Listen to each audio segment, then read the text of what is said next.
मैं आखिरी बात आपको बता रहा हूं, इंशाअल्लाह आपका ईमान ताजा हो जाएगा। पहले लॉकडाउन से पहले, फर्स्ट लॉकडाउन से पहले आसाम में मेरा प्रोग्राम था। जब मैं स्पीच से फारिग हुआ तो कुछ भेदभाव करने वालों ने, कुछ हिंदू भाई ने, कुछ क्रिश्चियन भाई मेरे पास आए। ये पंखा बंद कर दीजिए, तो ये फैन बंद कर दो। हाँ, या उधर घुमा लीजिए। तो बहुत ध्यान पूर्वक से सुनने की जरूरत है। आप सबका ईमान इंशाअल्लाह ताजा हो जाएगा। सुनने के लिए तैयार हैं? दोनों हाथ उठा के बताइए। है, वाह, माशाअल्लाह। तो फर्स्ट लॉकडाउन से पहले आसाम में मेरा प्रोग्राम था। जब मैं स्पीच से फारिग हुआ तो कुछ हिंदू भाई और क्रिश्चियन भाई मेरे करीब आए, आकर कहने लगे कि गुरुजी, आपकी सारी बातें मुझे बहुत अच्छी लगी, लेकिन एक बात आपकी मुझे पसंद नहीं आई, मैं उसे स्वीकार नहीं करता।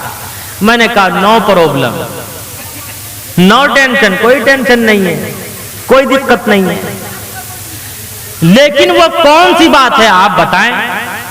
उसने कहा कि आपने कहा ओनली प्रोफेट मोहम्मद रसूलुल्लाह की सीरत, सिर्फ काली कमली वाले मुस्तफ़ा सल्लल्लाहु अलैहि वसल्लम की सीरत सारी इंसानियत के लिए आइडियल और नमूना है, मैं इसे स्वीकार नहीं करता। उसने कहा कि क्या ईसा यसूह की सीरत सारी इंसानियत के लिए आइडियल और नमूना नहीं है? ईसा यसूह समझते हैं? ईसा मसीह, ईसा अलैहिस्सलाम। उसने कहा क्या ईसा अलैहिस्सलाम की सीरत सारी इंसानियत के लिए आइडियल और नमूना नहीं है? मैंने कहा अगर है तो आप ये बताइए कि ईसा अलैहिस्सलाम ने निकाह कैसे किया, शादी कैसे की, विवाह कैसे किया, अपने पुत्र और पुत्रियों को शिक्षा और ज्ञान कैसे प्राप्त करवाया? उसने कहा ईसा अलैहिस्सलाम ने निकाह तो नहीं किया, और जब निकाह नहीं किया तो औलाद कहां से आएगी? मैंने कहा सुनो, 33 वर्ष की उम्र में ईसा अलैहिस्सलाम को धरती से आकाश पर उठा लिया गया। कहां? जमीन से आसमान पर उठा लिया गया। फिर इमाम मेहदी के जमाने में बैतुल मक़दिस की मीनार पर ईसा अलैहिस्सलाम का दोबारा नुज़ूल होगा और ईसा अलैहिस्सलाम उलमाए देवबंद की तलवार से दज्जाल को कत्ल करेंगे और ईसा अलैहिस्सलाम के उस वक्त 2 निकाह होंगे। कितने निकाह होंगे? कारी साहब, कितने निकाह होंगे? 2 निकाह होंगे। उनका निकाह पढ़ाने वाला काजी उम्मते मुहम्मदिया का काजी होगा। ईसा अलैहिस्सलाम के निकाह के गवाह उम्मते मुहम्मदिया के अफराद होंगे और ईसा अलैहिस्सलाम का निकाह जिस खातून से होगा वो काली कमली वाले मुस्तफ़ा सल्लल्लाहु अलैहि वसल्लम पर ईमान लाने वाली होगी।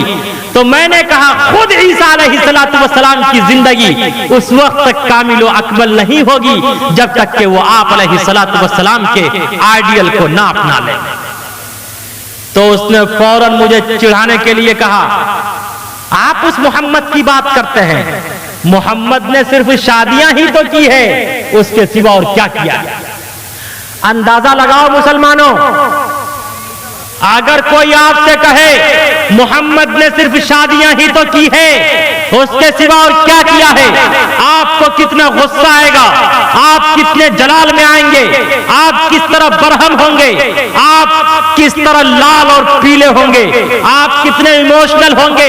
लेकिन मैं गुस्से और जलाल में नहीं आया, वरना वो ये कहते जब इन मुल्ला से, मौलवियों से जब किसी क्वेश्चन का उत्तर नहीं बनता तो ये फौरन जज्बाती हो जाते हैं, फौरन जज्बे में आ जाते हैं, फौरन इमोशनल हो जाते हैं। मैंने उनसे कहा कि सुनो, बेशक आप अलैहिस्सलाम की 12 पत्नियां थी, 11 पत्नियां और एक मारिया किप्तिया नामी बांदी, उसे भी आजाद करके आपने उससे विवाह किया, तो कितनी हो गई?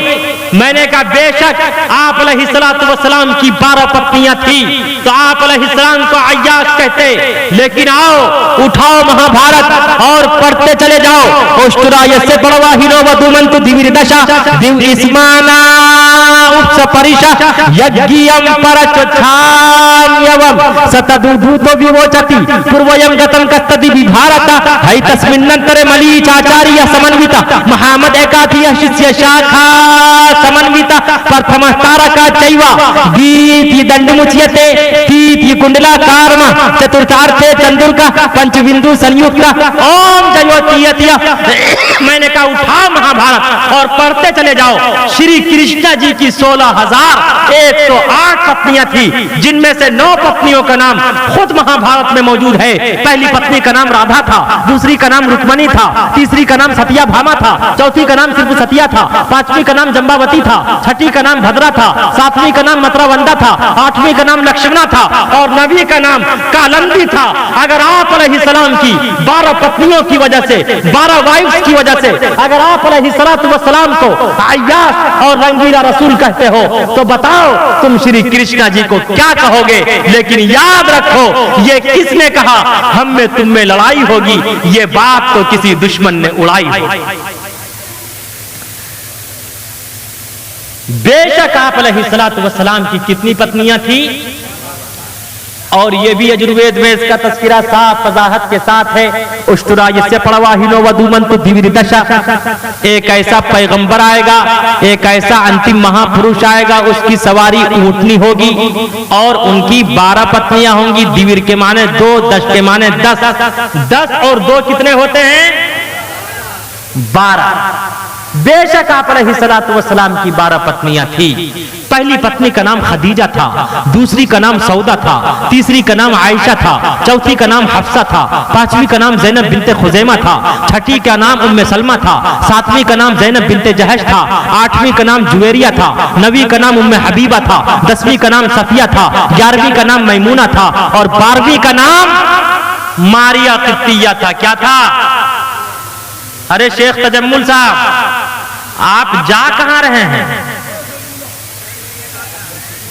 गौर से सुन रहे हैं? यहां ऊपर आइए। सिर्फ पीते पिलाते ही रहेंगे, खाते खिलाते ही रहेंगे। गौर से सुनिए, इंशाअल्लाह आपका ईमान ताजा हो जाएगा। तो कितनी पत्नियां थी? और ये भी हिंदू भाइयों की किताबों में बाबा अंबेडकर ने साफ वजाहत के साथ लिखा है, हिंदुइज्म में कोई ऐसा अवतार नहीं आया जिसकी सवारी ऊंटनी हो। हिंदुइज्म में कोई ऐसा अवतार नहीं आया।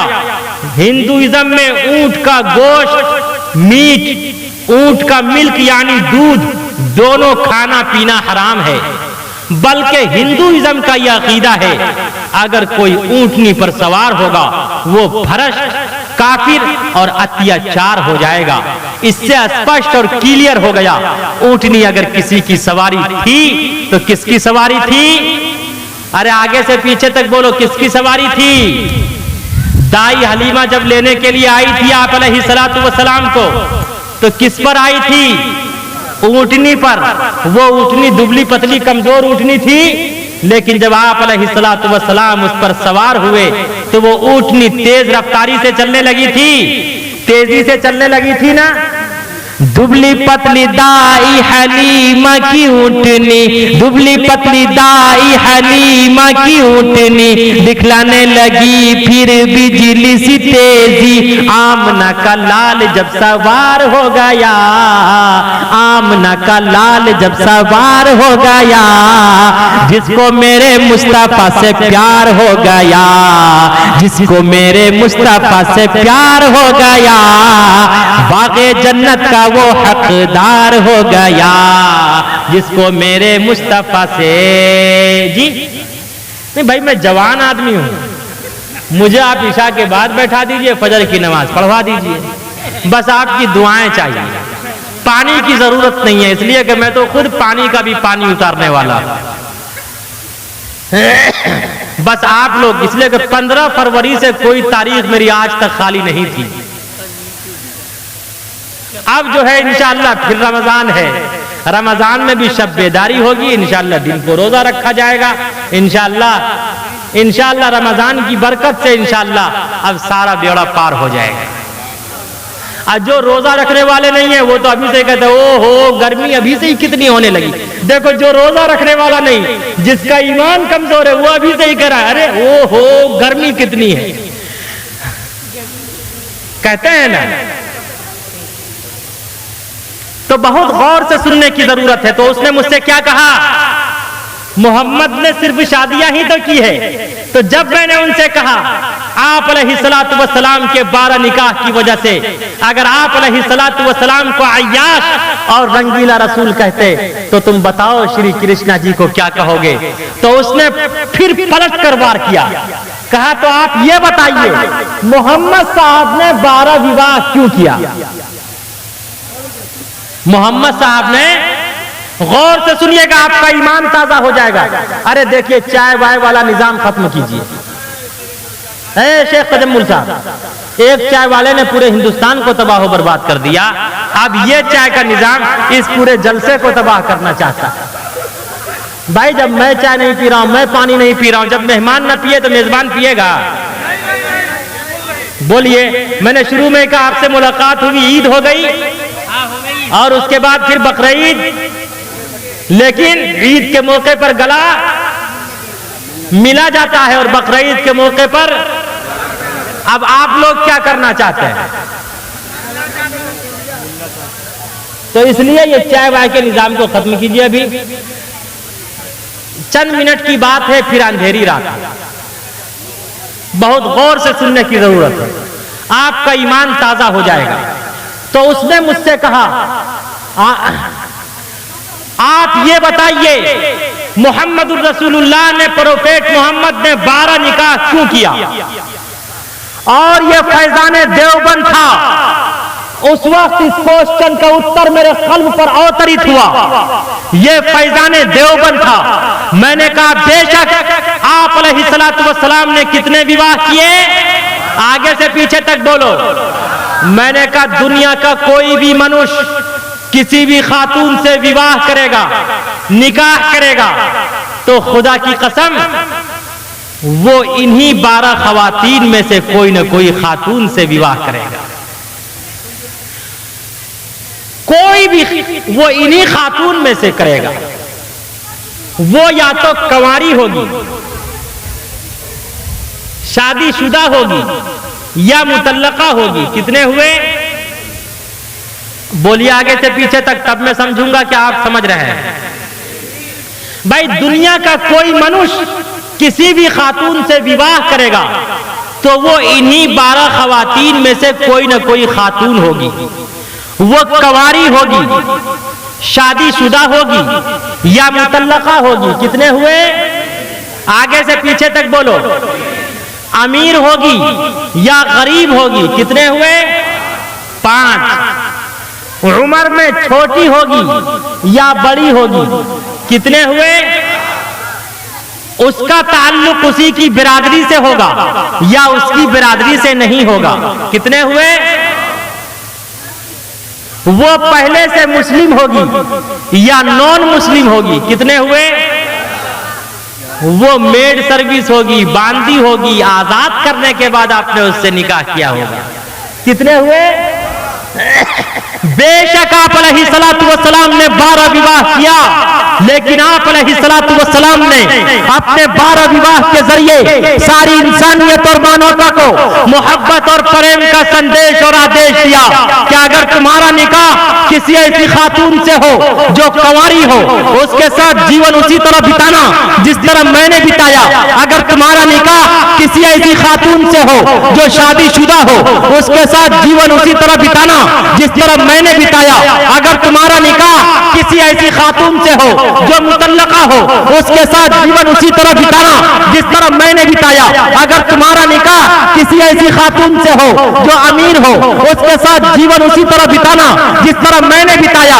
अगर तुम्हारा निकाह किसी ऐसी खातून से हो जो गरीब हो, उसके साथ जीवन उसी तरह बिताना जिस तरह मैंने बिताया। अगर तुम्हारा निकाह किसी ऐसी खातून से हो जो उम्र में बड़ी हो, उसके साथ जीवन उसी तरह बिताना जिस तरह मैंने बिताया। अगर तुम्हारा निकाह किसी ऐसी खातून से हो जो उम्र में छोटी हो, उसके साथ जीवन उसी तरह बिताना जिस तरह मैंने बिताया। अगर तुम्हारा निकाह किसी ऐसी खातून से हो जिसका ताल्लुक तुम्हारी बिरादरी से हो, उसके साथ जीवन उसी तरह बिताना जिस तरह मैंने बिताया। अगर तुम्हारा निकाह किसी ऐसी खातून से हो जिसका कॉन्टैक्ट तुम्हारी बिरादरी से ना हो, उसके साथ जीवन उसी तरह बिताना जिस तरह मैंने बिताया। अगर तुम्हारा निकाह किसी ऐसी खातून से हो जो पहले से मुस्लिम हो, उसके साथ जीवन उसी तरह बिताना जिस तरह मैंने बिताया। अगर तुम्हारा निकाह किसी ऐसी खातून से हो जो नॉन मुस्लिम हो, उसके साथ जीवन उसी तरह बिताना जिस तरह मैंने बिताया। अगर तुम्हारा निकाह किसी ऐसी खातून से हो जो मेड सर्विस हो, बांदी हो, आजाद करने के बाद तुमने उससे निकाह किया, तो उसके साथ जीवन उसी तरह बिताना जिस तरह मैं मोहम्मद रसूलुल्लाह मारिया कित्तिया को आजाद करके उसके साथ निकाह करके जीवन बिताया हूँ। गोया आप अलैहिस्सलातु वस्सलाम ने अपने 12 निकाह के जरिए, अपने 12 विवाह के जरिए, अपनी 12 शादियों के जरिए आप अलैहिस्सलातु वस्सलाम ने सारी इंसानियत को, सारे संसार को मोहब्बत और प्रेम का संदेश दिया कि अगर तुम्हारा क्या अपनी माता का भी सम्मान करना, अपनी वाइफ का भी सम्मान करना, इसलिए कि माँ दुनिया में लाई है, बीवी तमाम रिश्तेदारों को छोड़कर आपके जीवन में आई है। आप अलैहिस्सलातु वस्सलाम ने फरमाया जो माँ का सम्मान करेगा, माँ के कदमों के नीचे जन्नत है। जो बीवी का सम्मान करेगा, कल क़यामत के दिन अल्लाह उसके लिए जन्नत के 8 दरवाजे खोल देगा।